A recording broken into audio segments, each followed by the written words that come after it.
Salut tout le monde, très urgent et très incroyable. Depuis la Côte d'Ivoire, nous venons d'apprendre que les autorités ivoiriennes viennent de saisir les biens des complices des terroristes. La Côte d'Ivoire, le gouvernement saisit les biens d'une trentaine d'étrangers, dont les Maliens et les Burkinabés, pour participation à des faits de terrorisme.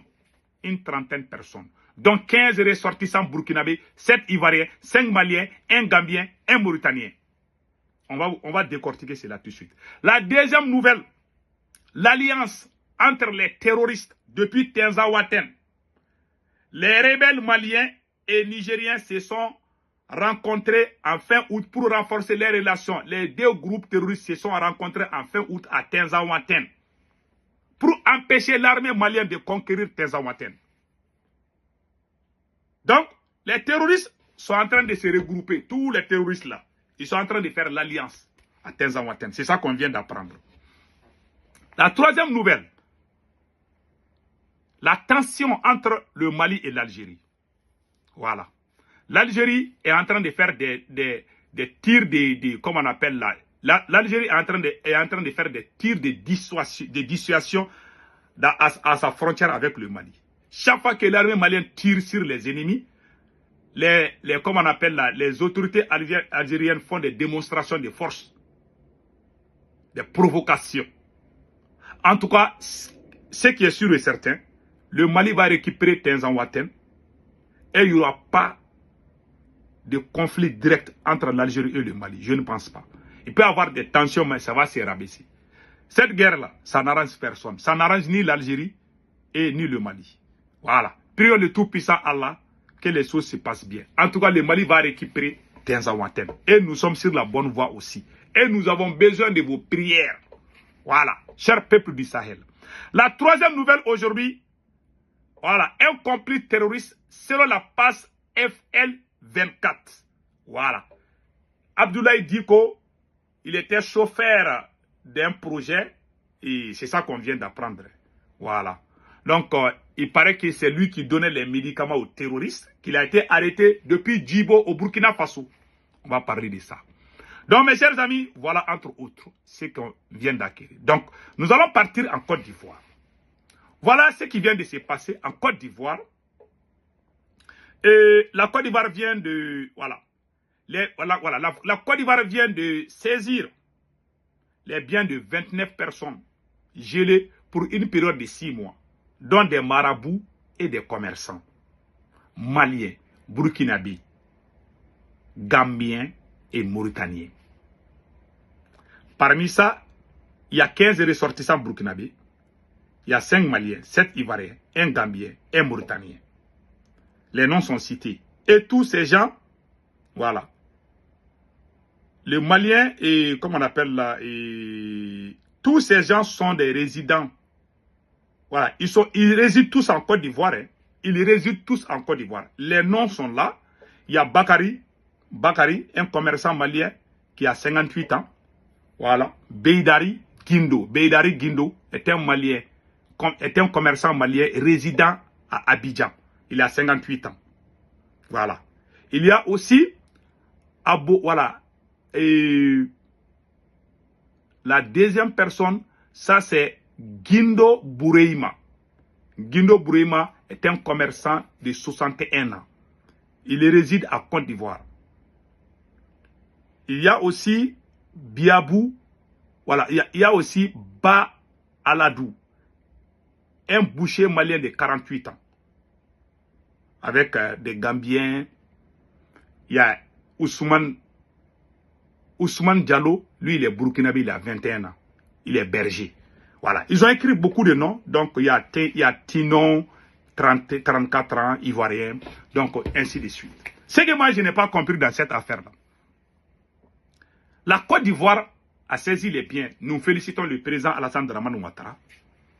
Et je ne sais pas pourquoi on n'a pas arrêté les gens qu'on soupçonne qui sont. Mais on a saisi leurs biens, mais on ne les a pas arrêtés. Pourquoi? C'est la question que je me pose. Et deuxièmement aussi, on doit se poser la question. Parce que le vrai terroriste, c'est la France. Tout le monde sait ça.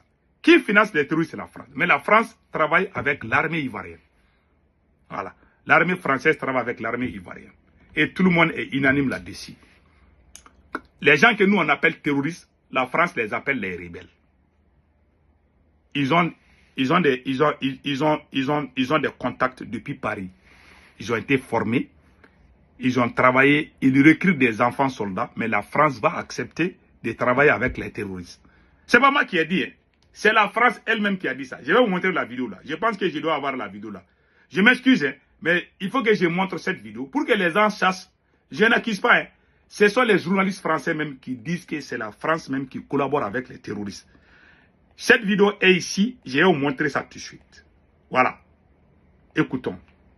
Oui, ils ont été proches des djihadistes, ils recrutent des enfants soldats selon l'ONU, mais la France va accepter l'aide proposée par le MNLA, sans le dire officiellement à ce moment-là, au titre d'un vieux dicton, les ennemis de mes ennemis sont mes amis. Le MNLA propose d'aider les Français, mais il pose une condition. L'armée malienne ne doit pas entrer dans Kidal. Tout le monde a vu ça. Ce sont les journalistes français qui disaient, la France, il recrute des enfants soldats. Mais la France va travailler avec les mêmes criminels. Et puis, ils ne les appellent pas terroristes, ils les appellent les rebelles. Voilà. Ouais, ils nous prennent comme des animaux, quoi, la France. En tout cas, la même armée française est en Côte d'Ivoire. Ils sont là-bas. Ah oui, ce sont les mêmes qui ont armé les terroristes au Mali. Ils sont en Côte d'Ivoire là-bas. Voilà. Je respecte son excellence, le président Alassane Dramane Ouattara. J'ai beaucoup de respect pour les peuples ivoiriens. Voilà. Moi, je souhaite toujours le bonheur aux Ivoiriens, aux Maliens, aux Burkinabés, à tous les Africains. Mais franchement, cette affaire-là est trop ambiguë. Voilà. Quelqu'un qui est terroriste, quelqu'un que vous pensez qu'il est terroriste, vous ne l'arrêtez pas, mais vous saisissez ses biens seulement. La première des choses, c'est de les arrêter. S'ils sont des terroristes. On ne sait pas s'il y a autre chose derrière. En tout cas, le vrai terroriste, ça c'est ce que je viens de vous montrer tout de suite. En tout cas, point d'interrogation. Je ne vais pas aller au-delà de ça. Je ne vais pas faire plus de commentaires. Voilà ce qu'on vient d'apprendre. Il paraît qu'il y a même eu, parce qu'il y a eu une coïncidence. Au même moment, il y a eu des arrestations. Ce qu'on vient d'apprendre sur les réseaux sociaux, je ne sais pas si c'est vrai. Il y a eu des arrestations de certains officiers supérieurs de l'armée ivoirienne. Tentative de coup d'État. C'est après ça qu'on a arrêté certains étrangers. Est-ce que les deux là il y a les liens entre les deux? Je ne sais pas. Point d'interrogation. En tout cas, voilà ce qu'on a pris. Je ne vais pas me mêler dans les problèmes ivoiriens. Mais voilà, j'ai dit ce que je vois. Et je m'arrête là. Je ne veux pas dire que Ouattara a raison ou bien il n'a pas raison. Je m'arrête là. Parce que je ne connais pas la réalité. Voilà, entre autres. Passons au deuxième sujet. On vient d'apprendre que les terroristes sont en train de faire alliance. Pour que l'armée malienne n'entre pas à Tinzaouaten. Mes chers amis, ils ont fait la même chose. La vidéo que je vous ai montrée, la France, heureusement que la France n'est pas là.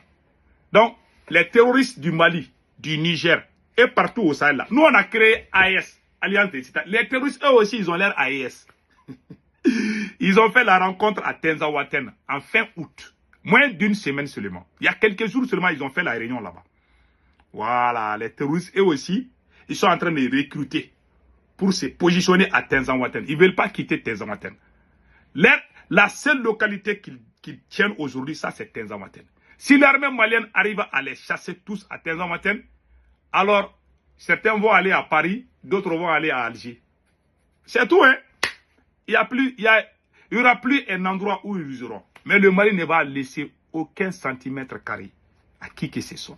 C'est ce que l'Algérie veut. L'Algérie veut que le Mali laisse les terroristes se badiner, tuer les Maliens. Et ça, c'est quoi? Voilà. On a entendu les tirs de dissuasion que l'Algérie est en train de faire des provocations à la frontière. Là. Ne vous inquiétez pas, mes chers amis. Vous savez, ça va finir. Nous sommes souverains. Nous sommes un État souverain. Il y a les droits, il y a les droits. L'Algérie n'ose pas nous toucher, je vous dis. L'Algérie peut se cacher, mais déclarer la guerre au Mali, ça va mal tourner. Je ne pense pas que l'Algérie va faire ça. Dans une guerre là, c'est pas facile. Ouais, la Russie et l'Ukraine là. Ah, ouais, combien d'années maintenant? 2 ans. Ça chauffe.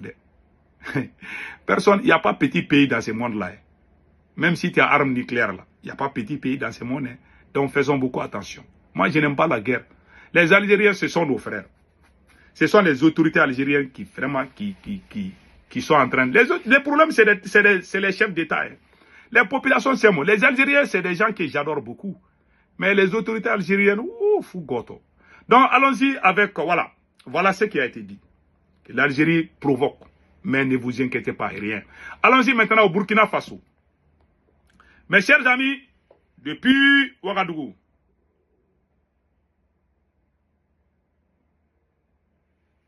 voilà. Voilà. Que l'Algérie ordonne à ses forces armées de tirer sur tout ce qui bouge à ses frontières avec le Mali. Maghreb Intelligence. Voilà, c'est ça qui est écrit. Et l'Algérie, voilà. L'Algérie est en train de faire des tirs de consommation. Allez-y dormir. Il n'y a pas de guerre entre le Mali et l'Algérie. Le Mali va récupérer Tinzaouaten. Piao, qu'il pleuve ou qu'il neige, Tinzaouaten appartient au Mali. Et le Mali va récupérer, Inch'Allah. Voilà. On ne va pas se laisser faire. Voilà. Ne craignez pas, il n'y a pas de guerre entre le Mali et l'Algérie. Ils vont crier, ils vont piailler, et nous allons récupérer Tinzaouaten. Piao, c'est un territoire malien. C'est tout, hein. Voilà. Le Tinzaouaten n'appartient pas à l'Algérie. Point barre. Ils peuvent dire ce qu'ils veulent là-bas. Donc, allons-y au Burkina Faso. Allons-y aux choses sérieuses là. Voilà. Donc, voilà. Nous venons d'apprendre une nouvelle. Hein, que l'État du Burkina Faso se dote d'un nouveau passeport de dernière génération. Ouh, papa. Je viens de voir ça tout de suite. Ah, ça, c'est le nouveau passeport du Burkina Faso. Waouh.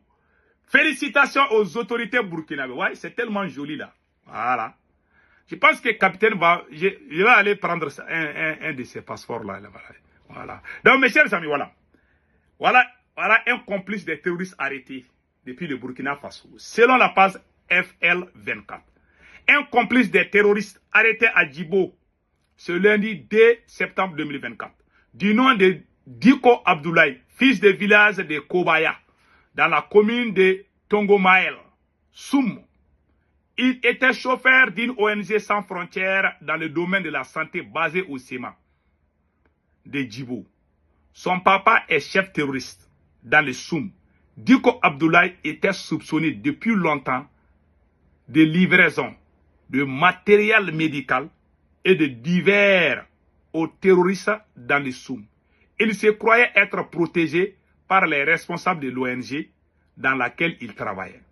C'est dans cette semaine qu'il a été traité, mais il a été pris main dans le sac. Main dans le sac à Djibo, d'où il revenait d'une livraison de produits au groupe terroriste. Il a été arrêté par les combattants du Sahel. Voilà. Et il a reconnu les faits. Voilà. Il a reconnu les faits. Et il a été traité comme il le fallait. Voilà. Je ne sais pas ce que cela veut dire là. Voilà ce qu'on vient d'apprendre. Que Dieu bénisse le Burkina Faso, le Mali et le Niger. Mes chers amis, c'était ça les nouvelles d'aujourd'hui. Passez un excellent week-end. Ciao, ciao.